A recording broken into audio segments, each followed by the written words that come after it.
ഇൻസ്റ്റഗ്രാമിലൂടെ പരിചയപ്പെട്ട യുവതിയുമായി നിരന്തരം ചാറ്റിംഗിൽ ഏർപ്പെട്ട് വിവാഹ വാഗ്ദാനം നൽകിയ ശേഷം ബലാത്സംഗം ചെയ്ത യുവാവിനെ പുളിക്കീട് പോലീസ് അറസ്റ്റ് ചെയ്തു. അടൂർ പെരിങ്ങനാടുള്ള 24-കാരിയാണ് പലതവണ ലൈംഗിക പീഡനത്തിന് ഇരയായത്.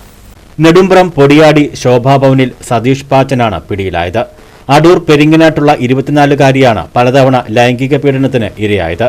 ഇൻസ്റ്റഗ്രാം വഴി പരിചയപ്പെട്ട പ്രതി യുവതിയുമായി സ്ഥിരമായി ചാറ്റിംഗിൽ ഏർപ്പെട്ടിരുന്നു. അടുപ്പത്തിലായ ശേഷം ഇയാൾ വിവാഹ വാഗ്ദാനം നൽകി. തുടർന്ന് 2023 ജൂൺ 24-ന് ഇയാളുടെ വീട്ടിലേക്ക് വിളിച്ചു വരുത്തി ആദ്യമായി പീഡനത്തിന് ഇരയാക്കി. തുടർന്ന് പലതവണ യുവതി പീഡനത്തിന് ഇരയായി. പുളിക്കീട് പോലീസ് സ്റ്റേഷനിലെത്തിയ യുവതി മൊഴി നൽകിയത് പ്രകാരം പോലീസ് കേസ് രജിസ്റ്റർ ചെയ്തു. അന്വേഷണവും ആരംഭിച്ചു. പ്രതിയെ വീടിന് സമീപത്തു നിന്നും കസ്റ്റഡിയിലെടുക്കുകയായിരുന്നു. കോടതിയിൽ ഹാജരാക്കിയ പ്രതിയെ റിമാൻഡ് ചെയ്തു. എസ്ഐ സതീഷ് കുമാർ, SCPO അനീഷ്, CPOമാരായ രഞ്ജു കൃഷ്ണൻ, സന്ദീപ്, അലോക്, അഖിൽ, റിയാസ്, ശ്രീജ ഗോപിനാഥ് എന്നിവരാണ് അന്വേഷണ സംഘത്തിലുണ്ടായിരുന്നത്. News bureau, Adoor.